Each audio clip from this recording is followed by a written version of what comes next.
I'm that girl who has profound faith and trust that everything is going to be okay. Because we hear it every single time in sessions when we ask the subconscious, regardless of where the client is around the world, when we ask those questions, is humanity going to be okay? Is Gaia, the soul's planet, going to be okay? From their perspective, everything is going to be okay. It is not possible for things to not be okay. And I know, wow, what does define okay, Joanne? And all is well, all is well, all is well, all is well, all is well, 100 times, all is well. It just needs to unfold as it needs to be for everyone to have those lessons and experiences. And I know that that statement is removed from any emotional attachments to those experiences and to those lessons, because the information we're getting are from high dimensional beings which have no emotions. They've chosen not to experience the 3D life because they don't want to play in the in the little pool party, the paddling pool of emotions, because it's too dense for them. They've chosen not to. They've chosen to be other profound beings who are supporting humanity going through these range of emotions in the 3D. It is very challenging for them as well, even though they don't complain and bitch and moan like we do. It's a hobby. To be able to have this range of emotions, feeling impatient, feeling victim, feeling all of that stuff that we choose to feel. And so, it's all a choice. How do we want to feel into certain things?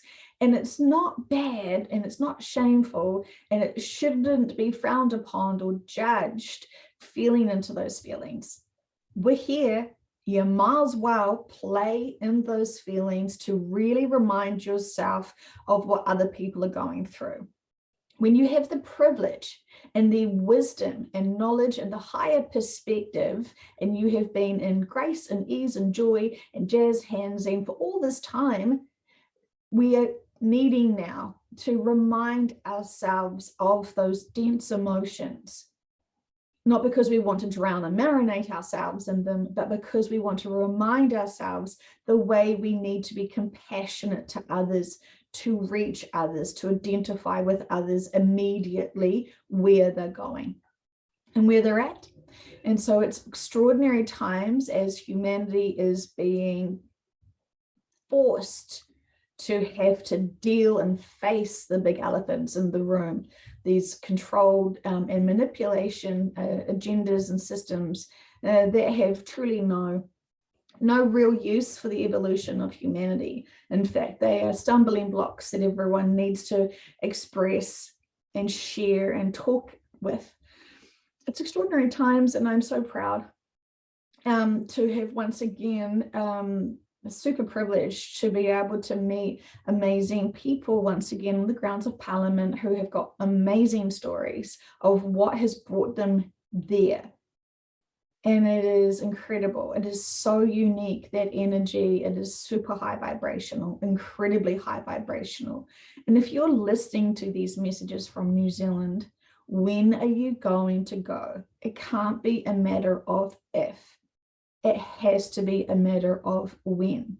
And there is everything there waiting for you. You will not need much.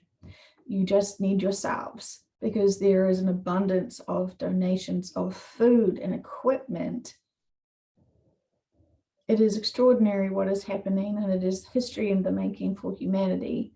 And your energy, your talk therapy, whether you need to express yourself to others to get out what you've been going through, or simply holding space and loving others who you will just be magnetized to, and have this profound connection of the single serving conversation potentially. But it is a unique situation, and I have met incredible people. And also, which just filled my heart with joy, seeing people that I also knew who lived very, very far away. And not only were they there standing up for themselves, they were there with their partner. which is incredible because I know that they were both on different sides of the coin at the beginning of this. And now through him experiencing and seeing all the agendas and not making sense, it's certainly not making much common sense, he is now realizing.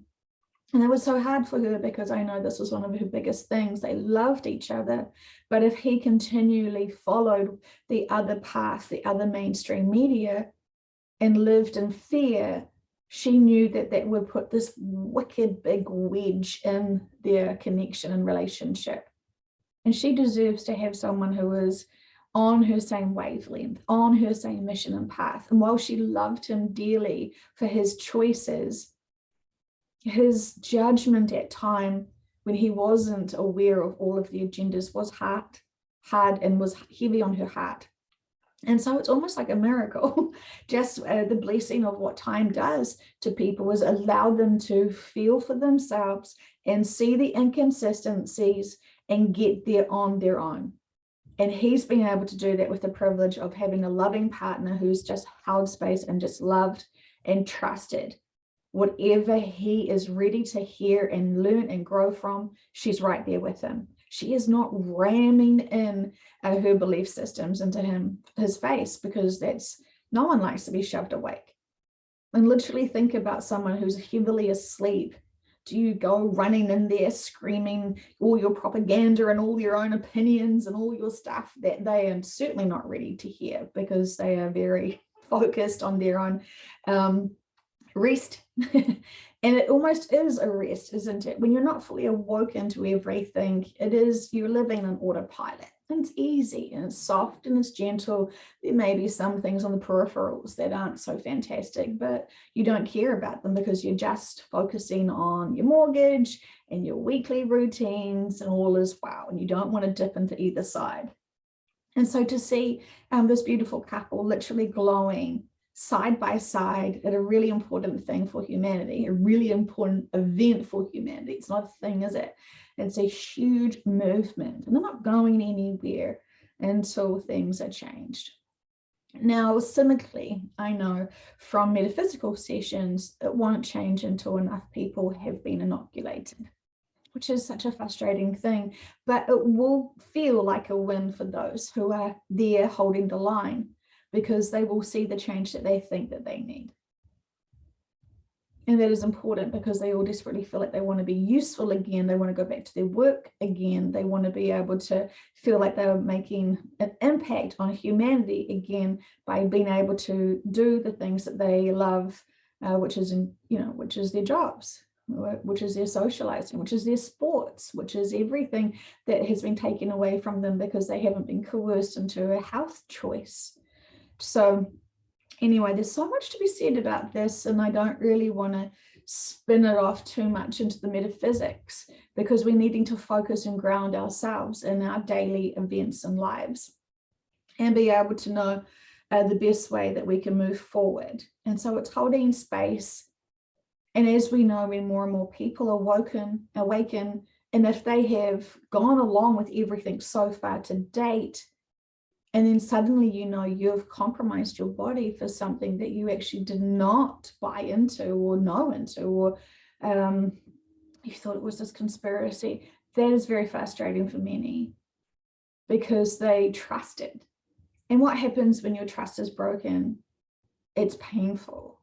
And then there was this big emotional experience of when trust is broken, how to unpack trust and to heal trust.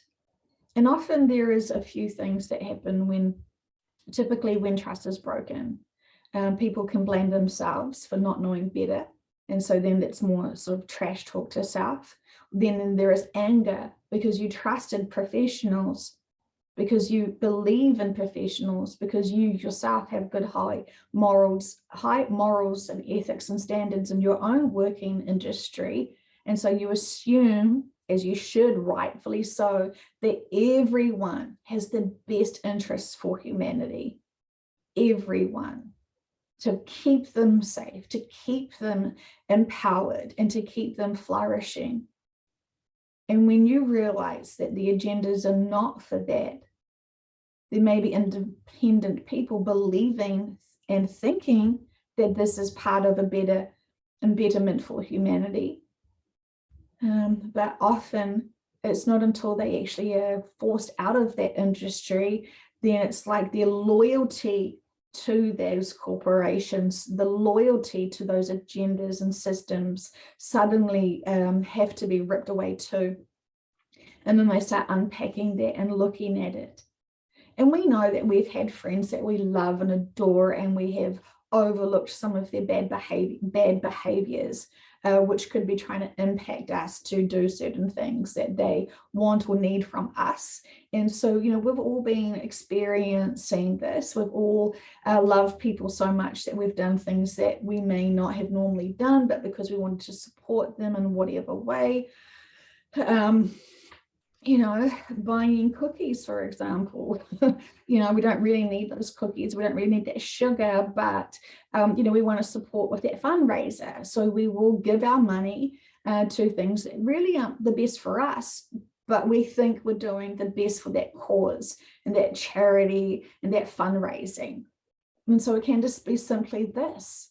So there's lots to be said about that. And I know that you'll start thinking about all the other times that you've done things that you wouldn't have normally done, but because you're loyal to that person, you want to support that person, you have spent your time and your money and your energy in doing so. And that is fantastic because you're a kind, loving person. But this is what they mean when they say stop and look at all of your routines and see, are you still enabling certain aspects of your life, or are you empowering yourself and others? And so, you know, there's this huge web of connections and it all is connected. We've just got to catch ourselves to see what parts are all flowing through. And sometimes it's a real shock for certain people when they have sessions and they find out that someone in their life doesn't have their best interests, and they're not wanting to grow. And that's a really challenging thing. And so when you are going along with someone else's agenda and someone else's narrative, and they're not wanting to grow for themselves, and you can't see that, it was like a discussion I had recently with someone's daughter who was holding account her boyfriend today, what he said like a few years ago when they started dating, and she's still holding him accountable and still assuming that is his mindset for today. It's not. When you're in that love bubble fest and you're saying and declaring everything that you want for the world and yourselves and your futures, and that's all sweet and cute when you're in that love bubble phase, but those were words. And ever since then, his words have not matched his actions. And his actions speak much louder than his words. But she is still assuming, because he said one thing once all that time ago, that's still his motive, his agenda, his priorities. Even though everything he's been doing is the direct opposite of that. And so she's still holding him. She's still trusting his words. She's still putting him in that box that she heard from him, and she loves that box. She loves what he said in there. And so she is overlooking all the other obnoxious things this little shithead's doing to her. Not triggered.